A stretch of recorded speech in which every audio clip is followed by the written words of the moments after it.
ಸಾಯಿರಾಮ್. ಆತ್ಮೀಯ ವೀಕ್ಷಕ ಬಾಂಧವರಿಗೆಲ್ಲ ಇವತ್ತಿನ ಜೀವನಾಮೃತ ಕಾರ್ಯಕ್ರಮಕ್ಕೆ ಸ್ವಾಗತ ಸುಸ್ವಾಗತ. ವೀಕ್ಷಕರೇ, ಇವತ್ತು ಭಾಳ ಇಂಟ್ರೆಸ್ಟಿಂಗ್ ಇರೋ ಸಬ್ಜೆಕ್ಟ್ನ ತೊಗೊಂಬಂದಿದ್ದೀನಿ. ಯಾಕೆಂದರೆ ಮೊನ್ನೆ ಶನಿವಾರ ದಿವಸ ನಮಗೆ ಲೈವಲ್ಲಿ ಒಬ್ಬರು ಮೈಸೂರಿನವ್ರು ಕಾಲ್ ಮಾಡಿದರು, ಒಬ್ಬರು ಬೆಂಗಳೂರಿನವ್ರು ಕಾಲ್ ಮಾಡಿದರು, ಒಬ್ರು ಯಾರೋ ಗುಲ್ಬರ್ಗದಿಂದ ಯಾರೋ ಒಬ್ರು ಕಾಲ್ ಮಾಡಿದ್ರು ಮದುವೆ ಆಗ್ತಿಲ್ಲ ಅಂತೇಳಿ. ಇನ್ನೊಬ್ರು ಯಾರೋ ಒಬ್ರು ಹೇಳಿದ್ರು, ನನಗೆ ಮದುವೆ ಆಗಿದೆ, ಹೆಂಡತಿ ಬಿಟ್ಟೋಗಿದ್ದಾಳೆ, ಡೈವರ್ಸ್ ತೊಗೊಳಕ್ಕೆ ನಡೀತಾ ಇದೆ ಕೋರ್ಟ್ ಕೇಸಲ್ಲಿ, ನಂಗೆ ಇಬ್ಬರು ತಮ್ಮದಿರಿದ್ದಾರೆ, ಒಬ್ಬರು 32 ವರ್ಷ ಒಬ್ಬರು 30 ವರ್ಷ ಅಂತೇಳಿ ಇಬ್ಬರು ತಮ್ಮದಿರಿದ್ದಾರೆ, ಅವ್ರಿಗೂ ಮದುವೆ ಆಗ್ತಿಲ್ಲ ಅಂತ ಹೇಳಿದ್ರು. ಇವತ್ತಿನ ಎಪಿಸೋಡು ಯಾತಕ್ಕೆ ಮಾಡ್ತಾಯಿದ್ದೀನಿ ಅಂದರೆ, ಮೊನ್ನೆ ಶನಿವಾರ ಕಾಲಲ್ಲಿ ಯಾರೋ ಚಿತ್ರದುರ್ಗದ ಹತ್ರ ಯಾವುದೋ ಒಂದು ಊರಿನವರು ಪಾಪ ಅವ್ರು ಹೇಳ್ತಾಯಿದ್ರು, ನನಗೆ ಮದುವೆ ಆಯಿತು, ಆದರೆ ಹೆಂಡತಿ ನನ್ನ ಜೊತೆ ಇಲ್ಲ, ಡೈವರ್ಸ್ಗೆ ಅಪ್ಲೈ ಮಾಡಿದ್ದೀವಿ, ಪ್ರೋಸೆಸ್ ಆಗ್ತಿದೆ ಡೈವರ್ಸ್ಗೆ ಅಂತ ಹೇಳೋದು. ಎರಡನೇದು, ನನಗೆ ಇಬ್ಬರು ತಮ್ಮದಿರಿದ್ದಾರೆ, ಆ ತಮ್ಮದಿರಿಗೂ ಕೂಡ ಮದುವೆ ಆಗ್ತಿಲ್ಲ, ಎಲ್ಲ 30 ದಾಟೋಗಿದೆ, 30 ವರ್ಷ ಆಗೋಗ್ಬಿಟ್ಟಿದೆ, ಇದಕ್ಕೇನು ಪರಿಹಾರ ಮಾಡಬೇಕು ಅಂತ ಕೇಳೋದು. ನಾನು ಅವ್ರಿಗೆ ಹೇಳಿದೆ ಕಾಲಲ್ಲಿ, ಕಾಳಸರ್ಪ ದೋಷ ಇದೆಯಾ, ಸ್ತ್ರೀ ಶಾಪ ಇದೆಯಾ, ಫಸ್ಟು ಚೆಕ್ ಮಾಡಿ. ಇದೆರಡೂ ಇತ್ತು ಅಂತಂದರೆ ಅದಕ್ಕೆ ಪರಿಹಾರ ಮಾಡ್ಕೋಬೇಕು. ಇನ್ನೊಂದು, ಈ ಕಳತ್ರ ಯೋಗ ಇದೆ, ಈಗ ಅವ್ರಿಗೆ ಡೈವರ್ಸ್ ಆಗ್ತಿದೆ, ಇನ್ನೊಂದು ಮದುವೆ ಆಗ್ಬೋದೇನೋ, ಯಾರು ಗೊತ್ತು. ಅವರು ಇನ್ನೊಂದು ಮದುವೆ ಆಗಕ್ಕೆ ಹೋದರೆ ಇಬ್ಬರು ತಮ್ಮದಿರಿಗೆ ಹೆಣ್ಣು ಕೊಡಲ್ಲ, ಅಣ್ಣನಿಗೆ ಮದುವೆ ಆಗಿ ಡೈವರ್ಸ್ ಆಗಿದೆ, ಈ ತಮ್ಮದಿರು ಏನಾಗುತ್ತೋ ಏನೋ ಅಂತ ಕೆಲವರು ಅನುಮಾನ ಪಡ್ತಾರೆ. ಅಣ್ಣನಿಗೆ ಮದುವೆ ಆಗೋಗಿದೆ, ಡೈವರ್ಸ್ಗೆ ಅಪ್ಲೈ ಮಾಡಿದ್ದಾರೆ, ಡೈವರ್ಸ್ ಆಯಿತು, ಅಣ್ಣ ಇನ್ನೊಂದು ಮದುವೆ ಮಾಡ್ಕೋತಾನ, ತಮ್ಮದಿರಿಗೆ ಮದುವೆ ಮಾಡಿ, ಅಥವಾ ತಮ್ಮದಿರು ಮದುವೆ ಮಾಡೋಕ್ಕೆ ಮುಂಚೆ ಅಣ್ಣ ಇನ್ನೊಂದು ಮದುವೆ ಆಗ್ತಾನ ಅನ್ನೋದು ನನ್ನಲ್ಲಿರೋ ಪ್ರಶ್ನೆ. ಅವರಲ್ಲಿ ಏನಿದೆಯೋ ಗೊತ್ತಿಲ್ಲ. ನಮ್ಮ ಇಬ್ಬರು ತಮ್ಮದಿರಿಗೂ ಮದುವೆ ಯೋಗ ಬಂದಿಲ್ಲ ಅಂತ ಒಂದು ಪ್ರಶ್ನೆ ಬಂತು. ನಾನು ಹೇಳಿದೆ, ಗೋತ್ರದಲ್ಲಿ ಏನಾದರೂ ಗುರುಶಾಪ ಸ್ತ್ರೀ ಶಾಪ ಇತ್ತು ಅಂದರೆ ಈ ಥರದ್ದೆಲ್ಲ ನಡೀತದೆ. ಯಾವ ಥರ ನಡೆಯುತ್ತೆ? ಅಣ್ಣಂಗೆ ಮದುವೆ ಆಗಿ ಬಾಳಿಲ್ಲ, ಸಂಸಾರದ ಸುಖ ಇಲ್ಲ, ಇಬ್ಬರು ತಮ್ಮದಿರಿಗೂ ಮದುವೆ ಆಗ್ತಿಲ್ಲ. ಮೋಸ್ಟ್ಲಿ ಗೋತ್ರದಲ್ಲಿ ಸಂತಾನಕ್ಕೇನು ತೊಂದರೆ ಆಗಿಲ್ಲ, ಹುಟ್ಟುಬಿಟ್ಟಿದ್ದಾರೆ, ಅಣ್ಣ ತಮ್ಮದು 3 ಜನ ಹುಟ್ಟಿದ್ದಾರೆ, ಆದರೆ ವಂಶ ಅಭಿವೃದ್ಧಿಗೆ ಆಗ್ತಾಯಿಲ್ಲ. ಯಾವುದೋ ಒಂದು ಗುರುಶಾಪ ಅವ್ರನ್ನ ಅಲ್ಲಿಗೆ ತಡೆದಿದೆ. ಮದುವೆ ಆದವನಿಗೆ ಹೆಂಡತಿ ಸುಖ ಇಲ್ಲ, ಡೈವರ್ಸ್ಗೆ ಹೋಗ್ತಿದೆ, ಇಬ್ಬರಿಗೂ ಇನ್ನೂ ಮದುವೆ ಆಗಿಲ್ಲ, 30 ಆದಮೇಲೆ ಮದುವೆ, ಅವರಿಬ್ಬರಿಗೂ 30 ಆಗಿ ಹೋಗಿದೆ, ಮದುವೆ ಆಗುತ್ತೋ ಇಲ್ವೋ ಅದು ಒಂದು ದೊಡ್ಡ ಯಕ್ಷ ಪ್ರಶ್ನೆ. ಅದು ನೋಡಬೇಕು. ಅದು ನೋಡ್ಲಿಕ್ಕೆ ನಮ್ಮದು ಏನು ಎವಿಡೆನ್ಸ್ ಇಲ್ಲ, ಜಾತಕ ಇಲ್ಲ, ಎಂಥದ್ದಿಲ್ಲ. ಆದರೆ ಈ ಥರದ ಅನುಭವ ನನಗೆ ಈಗಾಗಲೇ ಆಗಿರೋದ್ರಿಂದ, ಭಾಳ ಜನ ಬಂದಿರೋದ್ರಿಂದ ಏನೋ ಒಂದು ಕೊರತೆ ಇದೆ ಅಲ್ಲಿ ಆ ಗೋತ್ರದಲ್ಲಿ. ಒಂದು ನನ್ನ ಸ್ವಂತ ಜಾತಿಗಳಿರ್ತದೆ, ನಮ್ಮ ಸ್ವಂತ ಜಾಗದಲ್ಲಿ ದೋಷ ಇರ್ತದೆ, ಇನ್ನೊಂದು ವಂಶದಲ್ಲೇ ಬಂದಿರ್ತದೆ. ನಾನು ನಿನ್ನೆ ಸಂಚಿಕೆಯಲ್ಲಿ ಹೇಳಿದೆ, ಗುರುಬಲ ಇಲ್ದೋದಾಗ ಮದುವೆ ಆದರೆ ಈ ಗೋಳಾಗುತ್ತೆ. 7.5 ಶನಿ ನಡೆಯುವಾಗ ಮದುವೆ ಆಗಬಾರ್ದು, ಮುಂಜಿ ಮಾಡಬಾರ್ದು, ಶುಭ ಕಾರ್ಯಗಳು ಮಾಡೋಂಗಿಲ್ಲ. ಯಾಕಂದರೆ ಶನಿ ನಡೆಯುವಾಗ, ಪನಿಷ್ಮೆಂಟ್ ನಡೀತಿರುವಾಗ ಶುಭ ಮಾಡ್ಕೊಳ್ಳೋಂಗಿಲ್ಲ, ಇನ್ನೂ ಕ್ರೂರವಾಗಿ ನಡೆಸ್ಬಿಡ್ತದೆ. ಎಷ್ಟೋ ಜನ ಜಾತಕ ಹೊಂದಾಣಿಕೆ ಆಗಲ್ಲ, ಮದುವೆ ಆಗಿದ್ದಾರೆ, ಸಂಸಾರ ಹೊಂದಾಣಿಕೆ ಆಗೋದಿಲ್ಲ. ಎಷ್ಟೋ ಜನಕ್ಕೆ ಜಾತಕ ಇಲ್ಲ, ಏನು ಮಾಡೋದು? ಬ್ಲಡ್ ಗ್ರೂಪ್ನ ಮ್ಯಾಚ್ ಮಾಡಬೇಕು. ನಾವು ಲ್ಯಾಬ್ಗೆ ಹೋಗಿ ಬ್ಲಡ್ ಕೊಡಬೇಕು. ಲ್ಯಾಬಲ್ಲಿ ಹೋಗಿ ಬ್ಲಡ್ ಗ್ರೂಪ್ ಚೆಕ್ ಮಾಡಿಸ್ಬೇಕು, ಹುಡುಗಂದು ಹುಡುಗಿದು. ಜೊತೆಗೆ ಯೋನಿಕೂಟ ನೋಡಬೇಕೆ, ನಮಗೆ ಮ್ಯಾಚಿಂಗ್ ಮಾಡೋಕ್ಕೆ ನಮಗೆ ಜಾತಕ ಇಲ್ಲ. ಹುಡುಗಂದು ವೀರ್ಯನ ಸ್ಪರ್ಮ್ನ ಲ್ಯಾಬಲ್ಲಿ ಟೆಸ್ಟ್ ಮಾಡಿ ಅವನಿಗೆ ಓಸಿಯಸ್ ಸ್ಪರ್ಮಿಯಾ ಇದೆಯಾ, ಮಕ್ಕಳಾಗತ್ತಾ ಆಗಲ್ವಾ, ಮಕ್ಕಳಾಗುವಂಥ ಸ್ಪರ್ಮ್ಸ್ ಇದೆಯಾ, ನಪುಂಸಕತೆ ಇದೆಯಾ, ಯಾಕೆಂದರೆ ಜಾತಕ ಇಲ್ಲಲ್ಲ. ಹುಡುಗಿದು ಅಷ್ಟೇ, ಯೂಟ್ರಸ್ನ ಅಲ್ಟ್ರಾಸೌಂಡ್ರಫಿ ಮಾಡಬೇಕು. ಅಲ್ಟ್ರಾಸೌಂಡ್ರಫಿ ಮಾಡಿದಾಗ ಯೂಟ್ರಸಲ್ಲಿ ಏನು ದೋಷ ಇದೆ ಗೊತ್ತಾಗ್ಬಿಡ್ತದೆ. ಯಾರಿಗೆ ಜಾತಕ ಇಲ್ಲ, ಯೋನಿಕೂಟ ನಾಡಿಕೂಟ ಮ್ಯಾಚ್ ಮಾಡೋಕ್ಕಾಗಿಲ್ಲ, ಈಗ ಮೆಡಿಕಲ್ ಸೈನ್ಸ್ ಪ್ರಕಾರ ಹೋಗಬೇಕು. ಇದು ನನ್ನ ಸಜೆಷನ್. ಮದುವೆ ಆದಮೇಲೆ ಡೈವರ್ಸ್ ಆಗಿ ಮಾನ ಮರ್ಯಾದೆ, ಕೋರ್ಟು, ಜೈಲು, ಪೊಲೀಸ್ ಸ್ಟೇಷನ್ನು ಅದೆಲ್ಲ ಸುತ್ತಕೊಳ್ಳೋ ಬದಲು ಮದುವೆ ಮುಂಚೆನೇ ಗಂಡು ಹುಡುಗನು ಬ್ಲಡ್ ಟೆಸ್ಟ್ ಮಾಡಿಸ್ಬೇಕು, ಹೆಣ್ಣು ಹುಡುಗಿನೂ ಬ್ಲಡ್ ಟೆಸ್ಟ್ ಮಾಡಿಸ್ಬೇಕು. ಮೂರನೇದು, ಹೆಣ್ಣು ಯೂಟ್ರಸ್ನ ಸ್ಕ್ಯಾನ್ ಮಾಡಿಸಿದ್ರೆ ಏನು ದೋಷ ಇದೆ ಪತ್ತೆ ಹಚ್ಕೋಬೇಕು ಮದುವೆ ಮುಂಚೆನೇ. ಗಂಡು ಹುಡುಗನು ತನ್ನ ವೀರ್ಯನ ಲ್ಯಾಬಲ್ಲಿ ಕೊಟ್ಟು ಟೆಸ್ಟ್ ಮಾಡಿಸ್ಬೇಕು, ಇವನಿಂದ ಮಕ್ಕಳಾಗತ್ತಾ ಇಲ್ವಾ,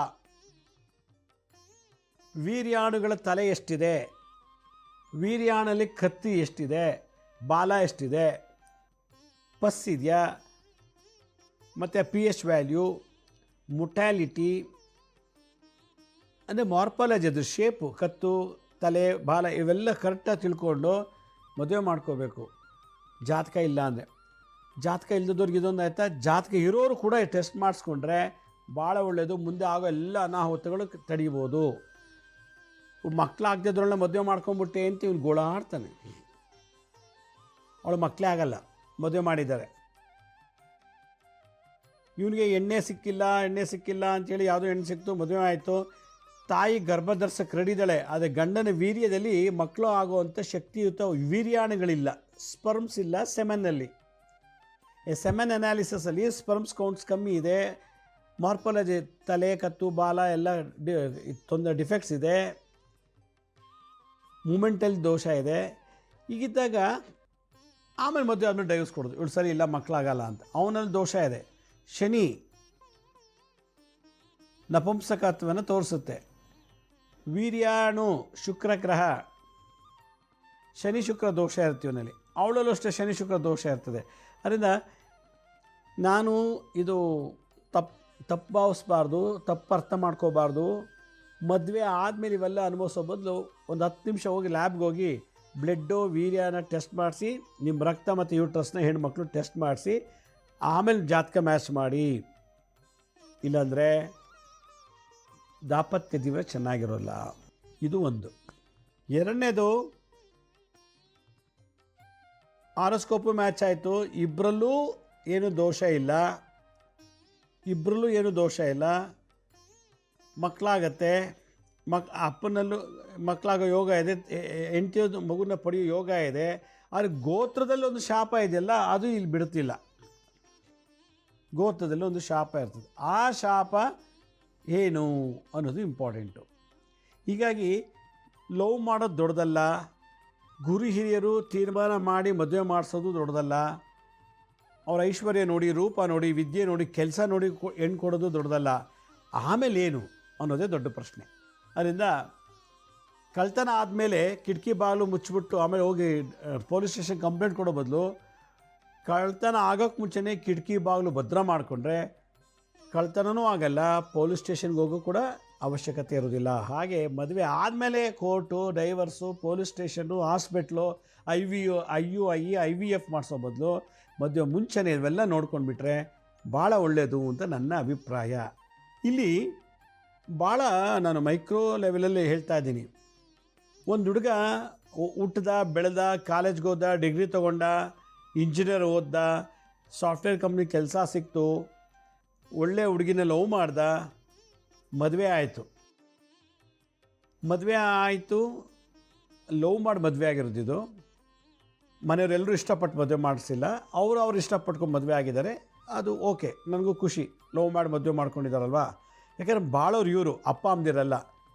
ಮದುವೆ ಆಯಿತು. ಮದುವೆ ಆದಮೇಲೆ 3 ವರ್ಷ ಆದರೂ ಕೂಡ ಅವ್ರ ಸಂತಾನ ಆಗಿಲ್ಲ. 3 ವರ್ಷ ಆದರೂ ಕೂಡ ಸಂತಾನ ಆಗಿಲ್ಲ. ಮನೇಲೆಲ್ಲ ಕೇಳ್ತಾರೆ, ಮದುವೆ ಆಯ್ತಲ್ಲಪ್ಪ, ನಮ್ಮ ಮೊಮ್ಮಕ್ಕಳು ನೋಡಬೇಕು, ಏನಪ್ಪ ಫ್ಯಾಮಿಲಿ ಪ್ಲ್ಯಾನಿಂಗ್ ಮಾಡ್ತಾಯಿದ್ದೀರಾ? ಯಾವ ಪ್ಲ್ಯಾನಿಂಗ್ ಇಲ್ಲ. ಭಾಳ ಚೆನ್ನಾಗಿ ಅವರು ಅನ್ಯೋನ್ಯವಾಗಿದ್ದಾರೆ, ಸಂತಾನೋತ್ಪತ್ತಿ ಆಗ್ತಿಲ್ಲ.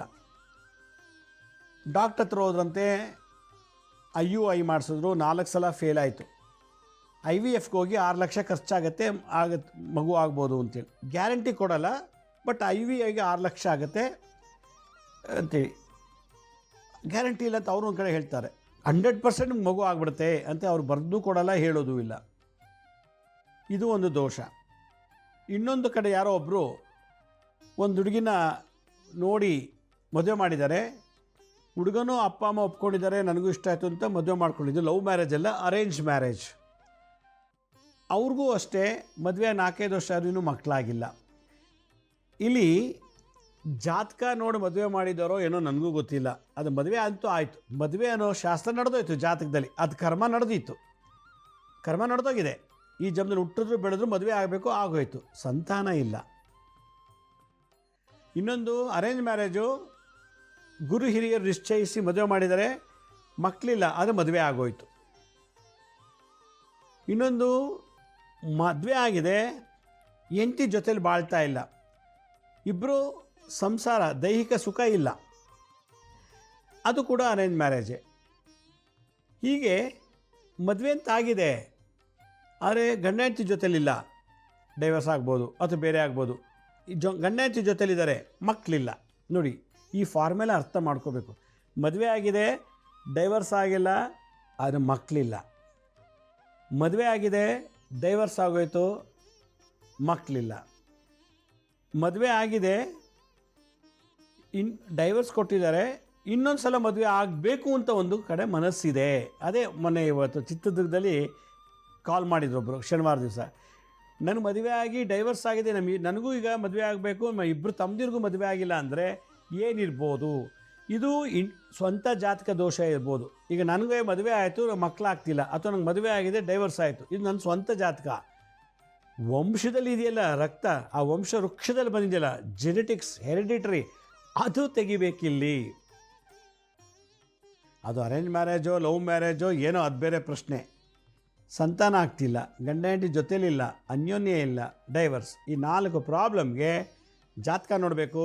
ಇಲ್ಲ ಅಂದರೆ ಗಂಡು ಹುಡುಗನ ವೀರ್ಯನ ಲ್ಯಾಬಿಗೆ ಕಳಿಸಿ ಟೆಸ್ಟ್ ಮಾಡಬೇಕು, ಹುಡುಗಿ ಯೂಟ್ರಸ್ನ ಚೆಕ್ ಮಾಡಬೇಕು. ಅಲ್ಲಿ ಗೊತ್ತಾಗುತ್ತೆ ನಾಡಿ ಕೂಟ ಮತ್ತು ಯೋನಿ ಕೂಟ ಎಲ್ಲ ಅಲ್ಲಿ ಮ್ಯಾಚ್ ಆಗಿಬಿಡುತ್ತೆ. ಗಣಕೂಟ ಎಲ್ಲ ಬ್ಲಡ್ಡು ಮತ್ತು ಸೆಮೆನ್ ಅನಾಲಿಸಿಸ್, ಸ್ಪರ್ಮ್ಸ್ ಅನಾಲಿಸಿಸಲ್ಲಿ ಗೊತ್ತಾಗ್ಬಿಡುತ್ತೆ. ಅದರಿಂದ ಜಾತಕ ಇರಲಿ ಇಲ್ದೋಗಲಿ ಇದನ್ನು ಟೆಸ್ಟ್ ಮಾಡಿಸಿ ಇವತ್ತಿನ ಕಾಲದಿದ್ದು ಮಾಡರ್ನ್ ಸೈನ್ಸಲ್ಲಿ ಬದುಕ್ತಾ ಇದ್ದೀವಿ. ಮದುವೆ ಮುಂಚೆನೇ ಯೂಟ್ರಸ್ನ ಸ್ಕ್ಯಾನ್ ಮಾಡಿ ಹುಡುಗನ ರಿಪೋರ್ಟ್ ಯಾಕೆ ಕೊಡಬೇಕು? ಕೊಡಲಿಲ್ಲ ಅಂದರೆ ನಾಳೆ ಮಕ್ಕಳೇ ಆಗಿಲ್ಲ ಅಂದರೆ ಏನು ಮಾಡ್ತೀವಿ? ಮದುವೆ ಆಗಿ 3 ವರ್ಷ 5 ವರ್ಷ ಮಕ್ಕಳಾಗಿಲ್ಲ ಅಂದರೆ ಯಾರು ದೋಷ? ಹುಡುಗಿನಲ್ಲೇ ದೋಷ ಇದೆ. ಡಾಕ್ಟ್ರ್ ಹೇಳ್ತಾರೆ, ನಿಮ್ಮ ಗಂಡಂದು ಏನು ದೋಷ ಇಲ್ಲಮ್ಮ, ನಿನ್ನಲ್ಲೇ ದೋಷ ಇದೆ. ಫೆಲೋಫಿನ್ ಟ್ಯೂಬ್ ಬ್ಲಾಕೇಜ್ ಇರ್ಬೋದು, ಸರ್ವಿಕ್ಸ್ ಜರುಗಿರ್ಬೋದು, ಪಾಲಿಸಿಸ್ಟ್ ಇರ್ಬೋದು, ಓವರೀಸ್ ಒಳಗೆ ಪಾಲಿಸಿಸ್ಟ್ ಇರ್ಬೋದು, ಯಾರು ಗೊತ್ತು? ಇದನ್ನೆಲ್ಲ ರೆಕ್ಟಿಫೈ ಮಾಡ್ಕೊಂಡು ಮದುವೆ ಆಗಬೇಕಾಗಿತ್ತು. ಈಗ ಮದುವೆ ಆದಮೇಲೆ ಮಕ್ಕಳಾಗ್ತಿಲ್ಲ, ಡೈವರ್ಸ್ ಕೊಡಬೇಕು, ನನ್ನ ಗಂಡ ಸರಿ ಇಲ್ಲ, ನಪುಂಸಕ ಅಂತ ಹೇಳೋದಲ್ಲ. ನಿನ್ನಲ್ಲೇ ದೋಷ ಎತ್ಕೊಂಡು ಗಂಡ ಬೈಯೋಂಗಿಲ್ಲ. ಇದೊಂದು ಸ್ಟೋರಿ. ಇನ್ನೊಂದು ಸ್ಟೋರಿ, ಹುಡುಗಿಗೆ ಗರ್ಭ ಧರಿಸ್ಬೋದು, ಮಕ್ಕಳು ಕೂಡ ಯೋಗ ಇದೆ, ಆದರೆ ಹುಡುಗನ ಸ್ಪರ್ಮ್ಸಲ್ಲೇ ವೀರ್ಯಾಣುಗಳೇ ಇಲ್ಲ. ಒಂದು ವೀರ್ಯಾಣು ಚೆನ್ನಾಗಿರಬೇಕು ಅಂದರೆ ಅದು ತಲೆ, ಕತ್ತು, ಬಾಲ ಚೆನ್ನಾಗಿರಬೇಕು. ಒಂದು ತೊಟ್ಟು ವೀರ್ಯದಲ್ಲಿ ಕೋಟ್ಯಾಂತರ ಹುಳುಗಳು, ವೀರ್ಯಾಣುಗಳು ಓಡಾಡಬೇಕು. ಯಾವ ರೀತಿ ಓಡಾಡುತ್ತೆ? ಫಾಸ್ಟಾಗಿ ಓಡಾಡುತ್ತಾ, ನಿಧಾನಕ್ಕೆ ಓಡುತ್ತಾ, ಸ್ಲೋ ಮೋಷನ್ ಓಡಾಡುತ್ತಾ, ಇದ್ರ ಮೇಲೆ ಡಿಪೆಂಡ್ ಆಗುತ್ತೆ. ಇದನ್ನೆಲ್ಲ ಜಾತಕದಲ್ಲೇ ಹೇಳ್ಬಿಡ್ಬೋದು. ಶುಕ್ರ ವೀರ್ಯಕಾರಕ. ಅಂಡಾಣು ಬಿಡುಗಡೆ ಆಗೋದು ಹೆಂಗಸರು, ಪ್ರತಿ ತಿಂಗಳು ಹೆಂಗಸು ಮುಟ್ಟಾದಾಗ ಒಂದು ಅಂಡಾಣು ರಿಲೀಸ್ ಆಗುತ್ತೆ. ಅದಕ್ಕೆ ಅಧಿಪತಿ ಯಾರು? ಶುಕ್ರ ಗ್ರಹ. ಅಂಡಾಣು ವೀರ್ಯಾಣು ಎರಡು ಸೇರಿದಾಗಲೇ ಪಿಂಡ ಬೆಳೆಯೋದು, ಮಗು ಬೆಳೆಯೋದು. ಅಂಡಾಣು ಶಕ್ತಿ ಇಲ್ಲ, ವೀರ್ಯಾಣು ಶಕ್ತಿನ ಮಕ್ಕಳೇ ಆಗಲ್ಲ. IUI ಅಂದರೆ ಗಂಡನ ವೀರ್ಯನೇ ತೆಗೆದು ಡೈರೆಕ್ಟಾಗಿ ಯೂಟ್ರಸ್ ಒಳಗೆ ಹಾಕ್ತಾರೆ. IVF ಅಂದರೆ ಹೆಲ್ತಿ ಸ್ಪರ್ಮ್ನ ತೆಗೆದು ಟೆಸ್ಟ್ ಒಳಗೆ ಹಾಕಿ ನೋಡಿ ಅದು ಪಿಂಡ ಡೆವಲಪ್ಮೆಂಟ್ ಮಾಡಿ ತೆಗೆದು ಡೈರೆಕ್ಟಾಗಿ ಯೂಟ್ರಸ್ ಒಳಗೆ ಹಾಕ್ತಾರೆ.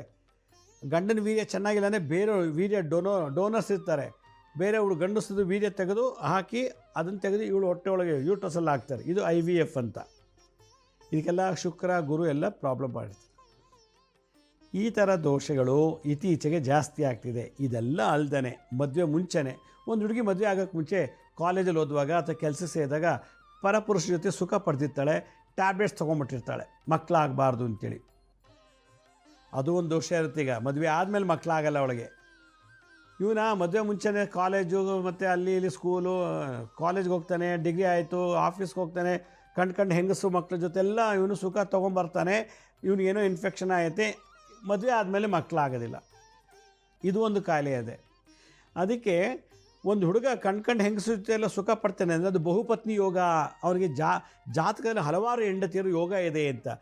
ಒಂದು ಹುಡುಗಿ ಮದುವೆ ಮುಂಚೆನೇ ಹಲವಾರು ಪುರುಷರ ಜೊತೆ ಸುಖ ಪಡ್ತಾಳೆ ನನಗೆ ಬಹುಪತಿ ಯೋಗ ಅಂತ.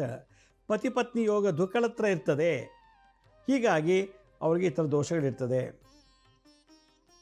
ಯಾರು ಎಲ್ಲರ ಮುಂದೆ ತಾಲಿ ಕಟ್ಟೋದಕ್ಕೆ ವಿವಾಹ ಅಂತಾರೆ, ಗುರು ಹಿರಿಯರ ಮುಂದೆ ತಾಲಿ ಕಟ್ಟಿರೋದಕ್ಕೆ ವಿವಾಹ ಅಂತಾರೆ. ಯಾರು ಪರ್ಮಿಷನ್ ಒಂದೊಂದು ಹುಡುಗ ಹುಡುಗಿ ಕದ್ದು ಪಾರ್ಕಲ್ಲೋ ಅಗ್ನಿಯಲ್ಲೋ ಲ್ಯಾಬೋ ಅದು ಇದು ಲಾಡ್ಜಲ್ಲೋ ಎಲ್ಲೋ ಹೋಗಿ ದೇಹಕ್ಕೆ ಸುಖ ತೊಗೊಂಡ್ರೆ ಅದಕ್ಕೂ ಗಾಂಧರ್ವ ವಿವಾಹ ಅಂತಾರೆ. ಒಂದು ಹುಡುಗ 5 ಸಲ 5 ಜನ ಜೊತೆ ಸಹವಾಸ ಮಾಡಿದರೆ ಅವ್ನಿಗೆ 5 ಜನ ಹೆಂಡತಿರು ಅಂತ ಚಿತ್ರಗುಪ್ತ ರೆಕಾರ್ಡ್ ಆಗುತ್ತೆ. ಒಂದು ಹುಡುಗಿ ಮದುವೆ ಮುಂಚೆನೇ ಹಲವಾರು ಪುರುಷರ ಜೊತೆ ಅವಳು ದೇಹ ಸುಖ ತೆಗೆದಿದ್ರೆ ಅವಳು 5 ಜನ ಪುರುಷರ ಜೊತೆ ಸುಖ ಪಡೆದವಳಿಗೆ 5 ಜನ ಗಂಡಂದಿರು ಅಂತ ಮೇಲೆ ರೆಕಾರ್ಡ್ ಆಗುತ್ತೆ. ಅದು ಬಹುಪತಿ ಯೋಗ, ಇವರಿಗೆ ಬಹುಪತ್ನಿ ಯೋಗ ಅಂತ, ಇದಕ್ಕೆ ಕಳತ್ರ ಯೋಗಗಳು ಅಂತ ಕರೀತಾರೆ. ಇದು ಇವತ್ತಿನ ಜಗತ್ತಿನಲ್ಲಿ ನಡೀತಾ ಇರೋ ಆಡಂಬರ. ಯಾರಿಗೆ ಮದುವೆ ಆಗಿ ಡೈವರ್ಸ್ಗೆ ಅಪ್ಲೈ ಮಾಡಿದ್ದೀನಿ ಅಂತ ಅಂದರು ಪಾಪ, ಇನ್ನಿಬ್ಬರು ತಮ್ಮದಿರು 30 ಆಗಿತ್ತು, ಏಜ್ 30 ಆಗಿದೆ, ಇನ್ನೊಬ್ಬರು 32 ವಯಸ್ಸಾಗಿದೆ, ಮದುವೆ ಆಗಿಲ್ಲ. ಇನ್ನೊಬ್ಬ ಮೈಸೂರಿನವ್ರು ಹೇಳೋದು ನನ್ನ ತಮ್ಮನಿಗೆ ಮದುವೆ ಮಾಡಬೇಕು ಅಂಥೇಳಿ. ಈ ಥರದ್ದೆಲ್ಲ ದೋಷಗಳನ್ನ ನಾವು ಪರಿಶೀಲನೆ ಮಾಡಿಬಿಟ್ಟು ನಿರ್ಧಾರಕ್ಕೆ ಬರಬೇಕು. ಈಗಾಗಲೇ ಯಾರಿಗೆ ಮದುವೆ ಆಗಿ ಈ ದೋಷ ಇದೆಯೋ ಅಥವಾ ಇನ್ನೂ 30 ದಾಟಿದ್ರೂ ಕೂಡ ಮದುವೆ ಆಗ್ತಿಲ್ವೋ ಅಂಥವ್ರಿಗೆ ಗಂಡು ಹುಡುಗರಿಗೆ ಕದಲಿ ವಿವಾಹ ಮಾಡ್ತಾರೆ, ಹೆಣ್ಮಕ್ಳಿಗೆ ಕುಂಭ ವಿವಾಹ ಮಾಡ್ತಾರೆ. ಇದು ಮಾಡಬೇಕು. ಅದು ಮಾಡೋಕ್ಕಾಗಿಲ್ಲ, ಅದು ನಡೆದೋಗಿದೆ ಕರ್ಮ ಅಂದಾಗ ನಾವೇನು ಮಾಡಬೇಕು, ಬಿಲ್ಪತ್ರೆ ಎಲೆಗಳು ತೊಗೋಬೇಕು. ಬಿಲ್ಪತ್ರೆ ದ್ವಿದಳ, ತ್ರಿದಳ, ಏಕದಳ, 2 ದಳ, 3 ದಳ ಇದರದ್ದು ಬಿಲ್ಪತ್ರೆ ಒಂದಷ್ಟು ಮಿಕ್ಸ್ ಮಾಡಿಕೊಂಡು ಪ್ರತಿ ಸೋಮವಾರ ದಿವಸ ಇದನ್ನು ಪೂರ್ವಕ್ಕೆ ಅಥವಾ ಈಶಾನ್ಯಕ್ಕೆ ಮುಖ ಮಾಡ್ಕೋಬೇಕು. ಈಶಾನ್ಯ ದಿಕ್ಕಿಗೆ ಬಿಲ್ಪತ್ರ ಕೈಲಿಟ್ಕೊಂಡು ಓಂ ನಮೋ ನೀಲಕಂಠಾಯ. ಕಂಠ ಅಂದರೆ ಇದು ನೀಲ ಅಂದರೆ ನೀಲಿ ಬಣ್ಣದ್ದು. ವಿಷ ಕುಡಿದಾಗ ಶಿವನ ಕಂಠ ನೀಲಿ ಬಣ್ಣ ಬಂತಂತೆ. ಹಾಗೆ ನಮ್ಮ ಮದುವೆ ಮುಂಚೆ ಹಲವಾರು ಕೆಟ್ಟ ತಪ್ಪುಗಳನ್ನು ಮಾಡ್ತಾರೆ ಹುಡುಗ ಹುಡುಗಿರು. ಆ ದೋಷನ ತೆಗಿಬೇಕು ಅಂದರೆ ಆ ವಿಷ ಬರಬೇಕು, ಆ ದೋಷ ಟಾಕ್ಸಿನ್ ಹೋಗಬೇಕು, ಆ ಕರ್ಮ ಹೊರಗೆ ಬರಬೇಕು ಅಂದರೆ ಓಂ ನಮೋ ನೀಲಕಂಠಾಯ ತ್ರಿನೇತ್ರಾಯ. 3 ಕಣ್ಣುಗಳು ಉಳ್ಳವನು, ಬಾಡಿ ಮೈಂಡ್ ಆ್ಯಂಡ್ ಸೋಲ್ನ ಏಕಕಾಲದಲ್ಲಿ ನೋಡುವಂಥ ಶಕ್ತಿ ತ್ರಿನೇತ್ರ, 3 ಕಣ್ಣುಳ್ಳವನಿಗೆ ಶಿವನಿಗಿರೋದು. ತ್ರಿನೇಚಾಯ, ಛ ಅಂದ್ರೇನು ಮತ್ತು ಅಂತ, AND ಅಂಡ್ ಅಂತ. ಓಂ ನಮೋ ನೀಲಕಂಠಾಯ ತ್ರಿನೇತ್ರಾಯ ಚ. ಮತ್ತು ರಂ ಅಂದರೆ ಮಣಿಪುರ ಚಕ್ರ, ಇಲ್ಲಿರತಕ್ಕಂಥ ಚಕ್ರ ಅದು ಶುದ್ಧ ಆಗಬೇಕು. ರಂ ಹಸೆ ಮಹಾದೇವಾಯ ತೇ ನಿತ್ಯಂ ಈಶಾನಾಯ ನಮೋ ನಮಃ ಅಂತ ಹೇಳಬೇಕು. ಕೈಲಿಟ್ಕೊಂಡು ಓಂ ನಮೋ ನೀಲಕಂಠಾಯ ತ್ರಿನೇತ್ರಾಯ ಚ ರಂಹಸೆ ಮಹಾದೇವಾಯ ತೇ ನಿತ್ಯಂ ಈಶಾನಾಯ ನಮೋ ನಮಃ. ಓಂ ನಮೋ ನೀಲಕಂಠಾಯ ತ್ರಿನೇತ್ರಾಯ ಚ ರಂಹಸೆ ಮಹಾದೇವಾಯ ತೇ ನಿತ್ಯಂ ಈಶಾನಾಯ ನಮೋ ನಮಃ ಅಂತೇಳಿ ಒಂದು ಇಡೀ ಬಿಲ್ಪತ್ರನ, ಅದು 108 ಇದ್ದರೆ ಒಳ್ಳೆಯದು. ತೊಗೊಂಡು ಮಂತ್ರ ಹೇಳಿ ಜತ್ತು ತೊಗೊಂಡೋಗಿ ನಿಮ್ಮನೆ ಶಿವಲಿಂಗ ರೆಡಿ ಇಲ್ಲಾಂದರೆ ದೇವಸ್ಥಾನ ತೊಗೊಂಡು ಶಿವಲಿಂಗದ ಮೇಲೆ ಇಟ್ಟುಬಿಡಿ. ಆಗ ಈ ಥರ ಕಳತ್ತ ದೋಷ ನಿವಾರಣೆ ಆಗುತ್ತೆ. ಇದು ಶಿವಪುರಾಣದ ಕಡೆ ಬರುತ್ತೆ. ಓಂ ನಮೋ ನೀಲಕಂಠಾಯ ತ್ರಿನೇತ್ರಾಯ ಚ ರಂಹಸೆ ಮಹಾದೇವಾಯ ತೇ ನಿತ್ಯಂ ಈಶಾನಾಯ ನಮೋ ನಮಃ ಅಂಥೇಳಿ ಈ ಜಪ ಮಾಡ್ತಾ ಇರಬೇಕು. ಆಗ ಮದುವೆ ಆಗಿಲ್ಲ ಅಂದರೂ ಬಲ ಬರ್ಬೋದು. ಆಗ ನಾಡಿಕೂಟ, ಯೋಡಿಕೂಟ, ಗಣಕೂಟ, ಯಾವ ನಾಡಿ, ಮಧ್ಯನಾಡಿ, ಅಂತ್ಯನಾಡಿ ಎಲ್ಲ ನೋಡ್ತಾ ಇರೋದು. ಸಾಳಾವಳಿ ಅಂತಾರೆ ಇದಕ್ಕೆ ಜಾತಕದಲ್ಲಿ. ಅದನ್ನೆಲ್ಲ ಸರಿಪಡಿಸುವಂಥ ಶಕ್ತಿ ಮಂತ್ರಕ್ಕಿದೆ. ತಂತ್ರ ಏನು, ಬಿಲ್ಪತ್ರ ಅಭಿಮಂತ್ರ ಶಿವನ ಮೇಲೆ ಇಡುವಂಥದ್ದು. ಇಷ್ಟು ಮಾಡ್ತಾ ಬಂದರೆ ಈ ದೋಷ ನಿವಾರಣೆ ಆಗುತ್ತೆ. ವೀಕ್ಷಕರ ಒಂದು ಅನೌನ್ಸ್ಮೆಂಟು, ಇದೇ ತಿಂಗಳು 22 ಮತ್ತು 23ನೇ ತಾರೀಕು ನಾನು ಮೈಸೂರಿನಲ್ಲಿ ನರಸಿಂಹ ಕ್ರಿಯೆ ಅಂತ ಒಂದು ವಿಶೇಷವಾದಂಥ ವಿದ್ಯೆಯನ್ನು ಕಲಿಸ್ತಾ ಇದ್ದೀನಿ. ಇದು ಏನಪ್ಪ ಅಂದರೆ ತಲೆಯಲ್ಲಿ ಏನಾದ್ರು ನರನಾಡಿಗಳ ಡ್ಯಾಮೇಜ್ ಆಗಿದ್ದರೆ, ರಕ್ತ ಹೆಪ್ಪುಕಟ್ಟಿದರೆ, ರಕ್ತ ಹರಿತಿಲ್ಲ, ಆಕ್ಸಿಜನ್ ಬ್ರೈನ್ಗೆ ಹೋಗ್ತಿಲ್ಲ, ಬ್ರೈನಲ್ಲಿ ಕ್ಷಯರೋಗ ಬರ್ತದೆ, ಟ್ಯೂಬರ್ಕ್ಲೋಸಿಸ್ ಅಂತ, ಬ್ರೈನ್ ಟ್ಯೂಮರ್ ಅಂತಾರೆ. ಏನೋ ಆಕ್ಸಿಡೆಂಟ್ ಆಗಿ ಹೊಡೆದೊಬ್ರದ್ದು ಏನೋ ಡ್ಯಾಮೇಜ್ ಆಗಿದ್ದರೆ ಅಂಥದ್ರಿಗೆ ಕೆಲವು ವರ್ಷ ಆದಮೇಲೆ ಮಾನಸಿಕ ಕಾಯಿಲೆಗಳು ಬರ್ತದೆ. ಪಿಟ್ಸ್ ಬರೋದು ಬ್ರೈನಿಂದ, ಲಕ್ವ ಬರೋದು ಬ್ರೈನಿಂದ, ಪಾರ್ಕಿನ್ಸನ್ ಅಂದರೆ ಕೈಯಲ್ಲಿ ಅಲ್ಲಾಡಿಸೋದು, ಕತ್ತು ಅಲ್ಲಾಡಿಸೋದು, ಡೆಮೆನ್ಷಿಯಾ, ಅರ್ಲು ಮರಳು ಮರ್ತೋಗ್ಬಿಡ್ತಾರೆ ಏನಿಟ್ರು, ಆ ಥರ ಬರೋದು ಬ್ರೈನಿಂದ. ಬ್ರೈನಲ್ಲಿ ಸ್ಕಿಜೋಫರ್ನಿಯಾ, ಅಲ್ಝೀಮಿರಿಯಾ, ಎಸ್ಟೀರಿಯಾ, ಭಾಳಷ್ಟು ಬೈಪೋಲರ್ ಡಿಸಾರ್ಡರ್ಸ್ಗಳಿವೆ, ಆಕ್ಸೈಟಿ ಡಿಸಾರ್ಡರ್ಸು. ಇದನ್ನೆಲ್ಲ ನರಸಿಂಹ ಕ್ರಿಯೆಯಲ್ಲಿ ವಿತಿನ್ 1 ವೀಕಲ್ಲಿ ಕ್ಯೂರ್ ಮಾಡ್ಬೋದು. ಕಣ್ಣಿನಲ್ಲಿ ದೋಷ ಇದ್ದರೆ, ಕಿವಿಲಿ ದೋಷ ಇದ್ದರೆ, ಮೂಗಲಿ ದೋಷ ಇದ್ದರೆ, ಮತ್ತು ತುಟಿಲಿ ಆಗಾಗ ಹುಣ್ಣಾಗುತ್ತೆ, ನಾಲಿಗೆ ತೊದಲು ಬರುತ್ತೆ, ನಾಲಿಗೆಲೆಲ್ಲ ಹುಣ್ಣಾಗ್ತದೆ, ಟಂಗ್ ಕ್ಯಾನ್ಸರು, ಗಂಟಲಲ್ಲಿ ಟಾನ್ಸಿಲ್ಸು, ಥೈರಾಯ್ಡು, ಏನೇ ENT ಸಮಸ್ಯೆ ಇದ್ದರೂ ಕೂಡ ಕ್ಯೂರ್ ಮಾಡುತ್ತೆ ವಿತಿನ್ 1 ವೀಕಲ್ಲಿ. ಶ್ವಾಸಕೋಶಕ್ಕೆ ಅಸ್ತಮಾ ಅಥವಾ ಲಂಗ್ಸ್ ಕ್ಯಾನ್ಸರು, ಹಾರ್ಟಲ್ಲಿ ಎಲ್ಲ ಥರ ರೋಗಗಳು, ಹೊಟ್ಟೆಲಿ ಜಾಂಡೀಸು, ಅಲ್ಸರು, ಕಿಡ್ನಿಲಿರೋ ದೋಷ, ಗಾಲ್ ಬ್ಯಾಡಲ್ ಸ್ಟೋನು, ಕಿಡ್ನಿ ಸ್ಟೋನ್ ಇದ್ದರೆ, BP, ಡಯಾಬಿಟೀಸು, ಸೆಕ್ಷಿಗೆ ಸಂಬಂಧಪಟ್ಟಂಥ ದೋಷ, ಹೆಂಗಸರು ಮುಟ್ಟಿನ ದೋಷ, ಗಂಡಸರಿನ ನಪುಂಸಕತೆ, ಗುದದ್ವಾದಲ್ಲಿ ಮೊಳೆ ರೋಗ, ಪೈಲ್ಸು, ಪಿಸ್ತುಲ, ಫಿಶರ್ ಈ ಥರ ರೋಗಗಳು, ಸೊಂಟ ನೋವು, ಬೆನ್ನೋವು, ಮತ್ತು ತೊಡೆ, ಮಂಡಿ, ಪಾದ, ಕಾಲಂಗುಷ್ಟದಿಂದ ತಲೆವರೆಗೂ ಏನೇ ಕಾಯಿಲೆಗಳಿದ್ರು ದಿನ ಬೆಳಗ್ಗೆ 10 ನಿಮಿಷ ಕುರ್ಚಿ ಮೇಲೆ ಕೂತ್ಕೊಂಡು ಮಾಡೋವಂಥ ಕ್ರಿಯೆ ಇದು ನರಸಿಂಹ ಕ್ರಿಯೆ. ವಾಕಿಂಗ್ ಇಲ್ಲ, ಜಾಗಿಂಗ್ ಇಲ್ಲ, ಜಿಮ್ ಇಲ್ಲ, ಯೋಗ ಇಲ್ಲ, ಎಂಥದ್ದು ಮಾಡಬೇಕಾಗಿಲ್ಲ. 10 ನಿಮಿಷ ಕುರ್ಚಿ ಮೇಲೆ ಕೂತ್ಕೊಂಡು ಮಾಡುವಂಥ ಕ್ರಿಯೆ. ಈ ವಿದ್ಯೆ ನಾನು 22ನೇ ತಾರೀಕು 23ನೇ ತಾರೀಕು ಇದು 1 ದಿನದ ಕೋರ್ಸ್, ಇದು 1 ದಿನದ ವರ್ಕ್ಶಾಪ್. 2ರಲ್ಲಿ ಯಾವುದಾದ್ರು ಒಂದಿನ ಬರ್ಬೋದು. ಎಲ್ಲಿ ನಡೆಯುತ್ತೆ? ಬೆಂಗಳೂರಿನ. ಎಷ್ಟೊತ್ತಿಗೆ? ಬೆಳಗ್ಗೆ 10 ಗಂಟೆಯಿಂದ ಸಂಜೆ 6 ಅಥವಾ 7 ಗಂಟೆಗೆ 1 ದಿನ ಕ್ಲಾಸು ಮೈಸೂರಲ್ಲಿ ಮಾಡ್ತಾಯಿದ್ದೀವಿ. ಇದು ಜೊತೆಗೆ ಕೆಲವು ಭೂತ ಪ್ರೇತ ಬಾಧೆಗಳು, ಮಾಟಮಂತ್ರ ತಂತ್ರ ಬಾಧೆಗಳು ಕೂಡ ನಿವಾರಣೆ ಆಗುತ್ತೆ ನರಸಿಂಹಕ್ರಿಂದ. ಏಕೆಂದರೆ ಇದರಲ್ಲಿ 12 ವೆರೈಟಿ ಮಂತ್ರ ಉಪದೇಶ ಆಗುತ್ತೆ, 12 ವೆರೈಟಿ ಮಂತ್ರೋಪದೇಶ ಆಗುತ್ತೆ, 12 ವೆರೈಟಿ ನಮಸ್ಕಾರ ಆಗುತ್ತೆ ಇದರ ನರಸಿಂಹರಿಗೆ. ಅದೊಂದು ವಿಶೇಷವಾದಂಥ ವಿದ್ಯೆಯನ್ನು ನಾನು ಇದನ್ನು ಕಲಿಸ್ತಾ ಇದ್ದೀನಿ. ಇದನ್ನು ಕಲಿಬೇಕು, ರೋಗಮುಕ್ತರಾಗಬೇಕು. ಇಂಜೆಕ್ಷನು, ಟಾನಿಕು, ಮಾತ್ರೆ ಯಾವುದು ತಗೊಳ್ಳದೆ ಎಲ್ಲ ಥರ ಕಾಯಿಲೆನೂ ನಾವು ಗುಣಪಡಿಸ್ಕೋಬೇಕು. 60 ವರ್ಷ ವಯಸ್ಸಾದರೂ 30 ವರ್ಷದ ಥರ ಕಾಣ್ತೀವಿ. ಎಷ್ಟೇ ವಯಸ್ಸಾದರೂ ಮುಖದಲ್ಲಿ ಸುಕ್ಕು ಬರೋದಿಲ್ಲ, ಒಳ್ಳೆ ಆ ಒಂದು ಬುದ್ಧಿತನ ಕಾಣೋದಿಲ್ಲ. ಅಂಥ ವಿದ್ಯೆ ಹೇಳ್ಕೊಡ್ತಾ ಇದ್ದೀನಿ. ಆಸಕ್ತಿ ಇರೋ ನಮ್ಮ ಸ್ಕ್ರೀನ್ ಮೇಲೆ ತೋರಿಸಿ ನೋಡಿ. ಆ ವೆಬ್ಸೈಟಿಗೆ ನೀವು ಲಿಂಕ್ ಓಪನ್ ಮಾಡಿ ಫಾರ್ಮ್ ಫಿಲ್ ಮಾಡ್ಕೋಬೇಕು, ಅದರಲ್ಲೆಲ್ಲ ಡೀಟೇಲ್ಸ್ ಇದೆ. ಇದು ನಡೆಯೋದು 22, 23ನೇ ತಾರೀಕು. ಆ ವೆಬ್ಸೈಟ್ ಫೋಟೋ ತಗೊಳ್ಳಿ, ಆ ಸೈಟ್ ಲಿಂಕ್ ಮಾಡಿಕೊಂಡು ಕ್ಲಿಕ್ ಮಾಡಿ ಫಿಲ್ ಮಾಡಿ. ನಮ್ಮ ಹಳೆ ಸಂಚಿಕೆಗಳು ಯಾರು ನೋಡೋಕ್ಕಾಗಿಲ್ವೋ ನಮ್ಮ ಶಿರಡಿ ಸಾಯಿ ಭಿಕ್ಷಾ ಕೇಂದ್ರ ಮತ್ತು ಹೆಲ್ತ್ ಸೈನ್ಸ್ ಅಂತ 2 ಯೂಟ್ಯೂಬ್ ಚಾನಲ್ ಇದೆ. ಇದ್ರ ಜೊತೆಗೆ SSBK ಜ್ಞಾನೋದಯ ಅಂತ ಒಂದು ಮ್ಯೂಸಿಕ್ ಚಾನಲ್ ಇದೆ. 3ಕ್ಕೆ ಸಬ್ಸ್ಕ್ರೈಬ್ ಮಾಡ್ಕೊಳ್ಳಿ. ಪಕ್ಕದ ಬೆಲ್ ಬಟನ್ ಪ್ರೆಸ್ ಮಾಡಿ, ನೋಡಾದ್ಮೇಲೆ ಲೈಕನ್ನು ಬಟನ್ ಪ್ರೆಸ್ ಮಾಡಿ. ಆಮೇಲೆ ಆ ಲಿಂಕನ್ನು ನಿಮ್ಮ ಬಂಧು ಮಿತ್ರರಿಗೆ ವಾಟ್ಸಪ್ ಮುಖಾಂತರ, ಇಮೇಲ್ ಮುಖಾಂತರ ಶೇರ್ ಮಾಡಿ. ಗುರುಜಿ ಲಕ್ಷ್ಮೀ ಶ್ರೀನಿವಾಸ್ ಅಂತೇಳಿ ಫೇಸ್ಬುಕ್ಕು, ಇನ್ಸ್ಟಾಗ್ರಾಮು, ಟ್ವಿಟ್ಟರ್, ಲಿಂಕ್ಡ್ಇನ್ ಕೂಡ ಅಪ್ಲೋಡ್ ಮಾಡ್ತಾ ಇರ್ತೀವಿ ಟೈಮ್ ಟು ಟೈಮು. ಅಲ್ಲೂ ಕೂಡ ಭಾಳಷ್ಟು ಇನ್ಫಾರ್ಮೇಷನ್ ಸಿಗುತ್ತೆ. ಅಪಾಯಿಂಟ್ಮೆಂಟ್ಸ್ ಬೇಕಿದ್ದವರು www.lakshmisrinivas.in ಅಂತ ನೀವೇ ಲಾಗಿನ್ ಆಗಿ ಯಾವ ಡೇಟು ಯಾವ ಟೈಮ್ಗೆ ನೀವೇ ಅಪಾಯಿಂಟ್ಮೆಂಟ್ ಬುಕ್ ಮಾಡ್ಕೋಬೋದು. ಮತ್ತು ಇದೇ ಲಿಂಕು www.lakshmisrinivas.in ಅನ್ನೋದೊಂದು ಮುಖಾಂತರ ನರಸಿಂಹ ಕಲೆಯನ್ನು ಕೂಡ ನೀವು ರಿಜಿಸ್ಟರ್ ಮಾಡ್ಕೋಬೋದು ಅಂತ ಹೇಳ್ತಾ, ನಾಳಿನ ಸಂಚಿಕೆಯಲ್ಲಿ ನಾನು ನಿಮ್ಮ ಫೋನ್ ಕಾಲ್ ರಿಸೀವ್ ಮಾಡಿ ಪರಿಹಾರ ತಿಳಿಸ್ತೀನಿ. ಅಲ್ಲಿವರೆಗೂ ನನ್ನ ನಮಸ್ಕಾರ. ಸಾಯಿರಾಮ್.